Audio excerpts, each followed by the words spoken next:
19h45, la barre Info Soir, monsieur.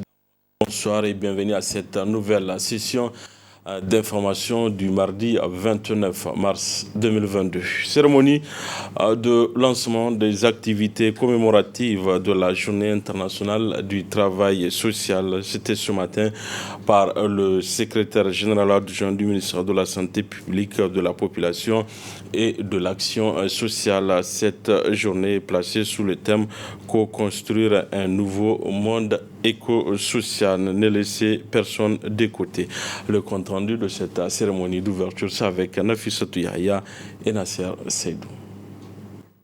Célébrée le 29 mars de chaque année, la Journée internationale du travail social est commémorée à travers le monde pour faire connaître le travail social et de mettre en lumière l'utilité du travail des professionnels de l'action sociale. Il s'agit de faire reconnaître tout le mérite, la place et le rôle de cette séance contemporaine dans la vie de l'homme en société.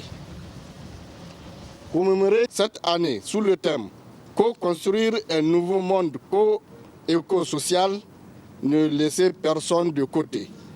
Cette journée, faut-il le rappeler, a été déclarée Journée internationale du travail social. Elle a été lancée pour la première fois en 1983 au siège des Nations Unies à New York par la Fédération internationale des travailleurs sociaux, à laquelle s'est jointe l'Association internationale des écoles de travail social. La journée vise à reconnaître les lettres de noblesse et à louer avec éclat et solennité tous les éloges et mérites dus au travail social. Mesdames et messieurs, c'est pour moi un honneur de prononcer au nom du ministre de la Santé publique, de la population et des affaires sociales empêchées, le discours de lancement officiel des activités pour rendre un hommage aux travailleurs sociaux à l'occasion de la Journée internationale du travail social. Au Niger, bien que les travailleurs sociaux soient sollicités sur beaucoup de fronts pour une population plus épanouie, cette journée importante célébrée partout dans le monde passe inaperçu. Cela tout simplement parce que ce travail est méconnu et mal compris dans ses finalités. Le secrétaire général adjoint du ministère de la Santé publique, de la population et de l'action sociale a par ailleurs rappelé ce que le travail social et le rôle que joue le travailleur social. En effet, le travail social est un ensemble de pratiques visant à renforcer la solidarité, à faire la promotion humaine par la prise en charge des personnes vulnérables, à préserver et améliorer les relations et l'intégration sociale.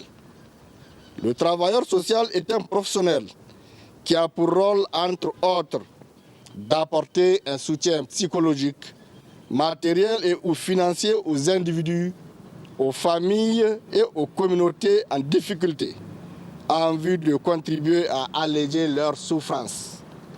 En d'autres termes, il s'agit d'autonomiser les personnes pour qu'elles se prennent en charge. Le clou de cette célébration a été la remise des témoignages de satisfaction à quelques assistants sociaux en guise d'encouragement à tous les travailleurs sociaux.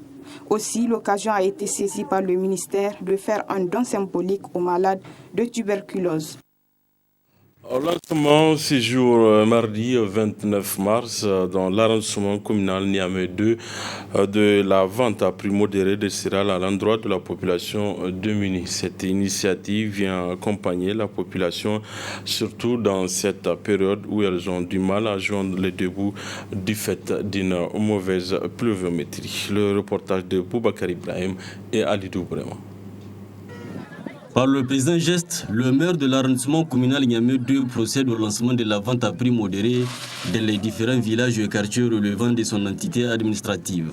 Cette initiative rentre dans le cadre d'un programme du gouvernement nigérien visant à accompagner les populations nigériennes dans cette période de soudure marquée essentiellement par une pluviométrie insuffisante. Le gouvernement de la République du Niger, au premier chef desquels, le président de la République, chef de l'État, son Excellence Mohamed Bazoum, a instruit le gouvernement de Oumoudou Mahamadou pour déclenché, n'est-ce pas, un plan d'urgence, le plan d'urgence 2022, en vue d'imaginer des mesures de mitigation.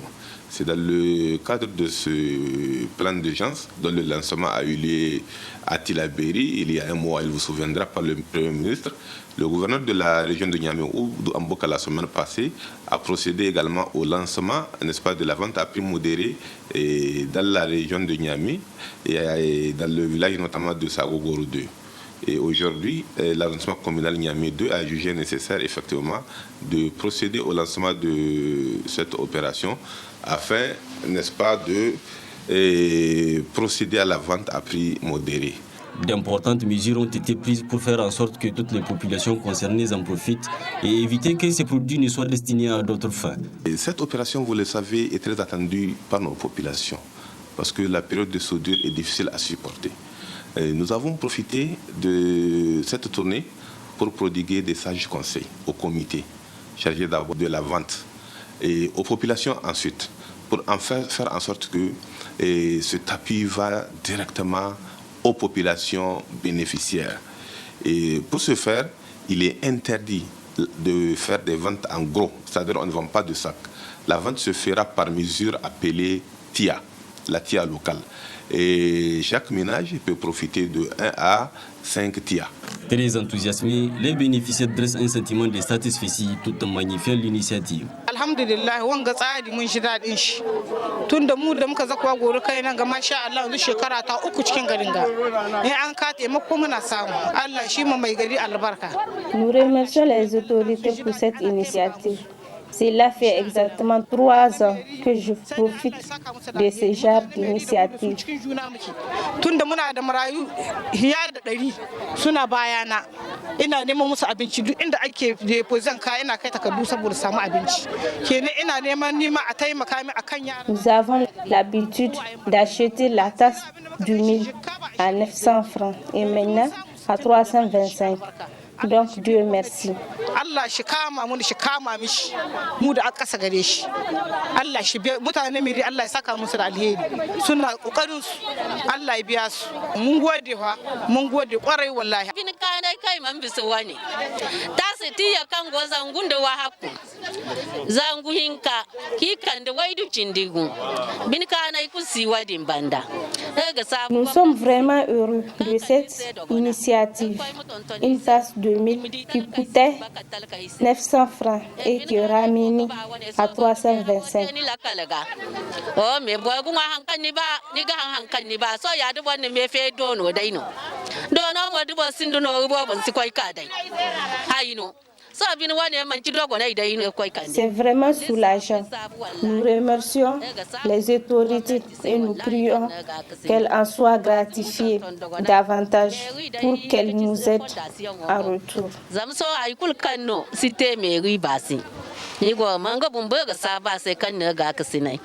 De Bosse Bongo à Gouriberi, Goro Kaina, Alpha Kwara, en passant par Cité Député, Lazare, Kwartegi et Bukoki. Partout où la délégation communale est passée, le maire n'a pas manqué de s'adresser à ses administrés en les appelant au respect des mesures prises, tout en les invitant à plus de vigilance afin d'éviter que des personnes mal intentionnées ne viennent d'ailleurs pour s'en accaparer de ce qui leur revient de droit. Les produits de première consommation déjà disponibles sur le marché à l'approche du mois béni de Ramadan. Une de nos équipes s'est intéressée au prix de ces produits. Il s'agit de nos reporters Asma Oussedou et Chebou Guissou. À moins d'une semaine du mois de Ramadan, l'ambiance bat son plein dans les différents marchés de la capitale, à l'image du marché Haptegui, où divers produits beaucoup plus consommés pendant le mois de Ramadan sont déjà disponibles sur le marché, mais à des prix diversement appréciés par les clients. Chaque jour que Dieu fait, le prix des produits change.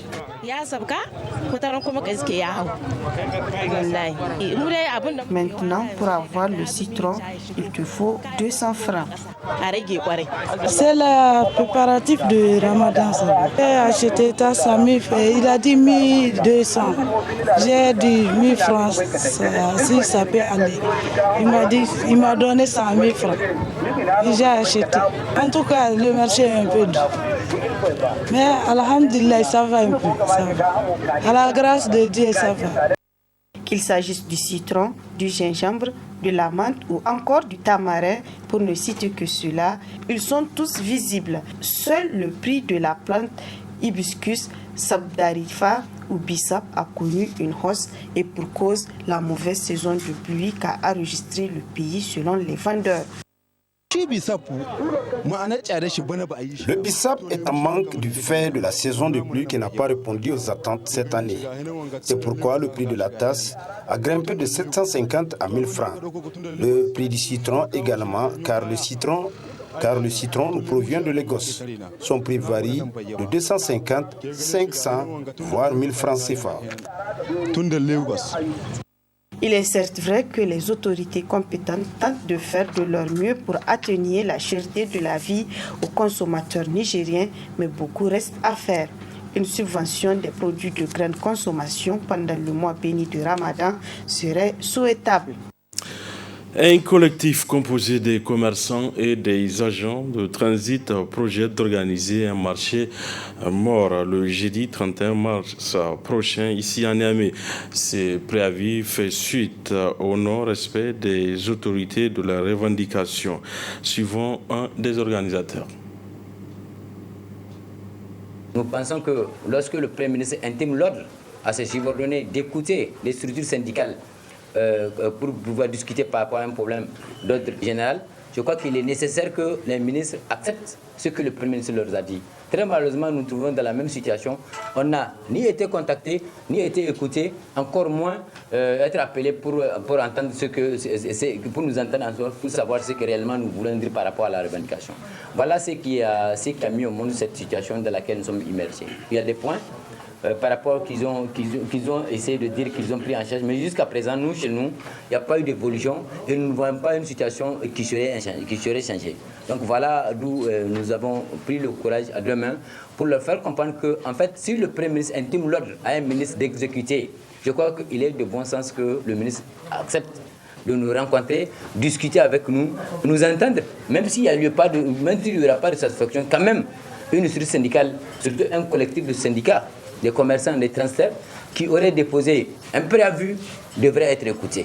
Nous n'avons pas voulu que cette situation soit là où nous sommes. Très malheureusement, certains l'ont cherché, mais je crois qu'ils sont en train de lui mettre des bâtons dans les roues. Tout en faisant comprendre que nous avons été écoutés, très malheureusement, devant vous, nous le disons, et devant quiconque nous allons le dire que nous n'avons jamais été saisis, encore moins écoutés par le ministre en question, pour qu'on puisse discuter aisément par rapport aux problèmes que nous avons suggérés jadis. Donc voilà d'où nous avons jugé utile de revenir sur la force que nous avions. La seule force que nous avions, c'est le mouvement. Le mouvement, ça n'arrange ni nous, ni le gouvernement. Et s'il arrive à ce que le gouvernement, de son côté, fasse semblant de nous entendre alors qu'en réalité rien n'a été fait, il n'y a que à travers votre arme que nous allons toucher qui de droit pour lui faire comprendre que jusqu'à peu du contraire, en fait, ces doléances n'ont pas été prises en compte, encore moins les nôtres, parce que le Premier ministre a instruit devant vous, en tant que, comment on appelle, homme de médias, en tant que la seule arme que nous avions, et cette arme, elle dépasse une arme de destruction massive, parce que les médias que nous avions ont montré qu'à travers vous, le Premier ministre saura que jamais, encore jamais, nous n'avons été appelés par qui que ce soit pour discuter par rapport au problème que nous avons soulevé. Voilà d'où est né le problème. Sinon, nous ne voyons pas le péché qu'un ministre serait à même de ne pas nous recevoir, étant donné que nous avons une doléance qu'on avait soumise. Nous avons demandé une audience. On a fait jusqu'à 3 fois qu'on a repris la même lettre pour être reçu par le ministre des Finances et pour discuter par rapport au problème. Et je crois que jusqu'à peu du contraire, nous n'avons été reçus que par la Chambre de commerce. Et également, deuxièmement, le problème concernant la douane, nous avons également écrit une lettre d'audience, une demande d'audience au DG des douanes. Jusqu'à présent, nous n'avons pas été reçus. Donc, je crois que le mécontentement qui nous oblige à être là où nous sommes, ce n'est pas de notre faute, ça ne nous arrange pas, ça n'arrange non plus pas les gouvernants, parce que je vois qu'il est une obligation pour le gouvernement de prendre en charge la question d'alimentation de tous les citoyens. Et il est important également, je n'ai jamais vu un pays dans lequel c'est le commerçant qui crie à la cherté de la vie, alors que nous, en tant que gouvernants, vous restez inertes sans pour autant réagir. Voilà, messieurs, dames, c'est tout pour ce 19h45 de la télévision La Barry. Merci à vous de l'avoir suivi. Au revoir.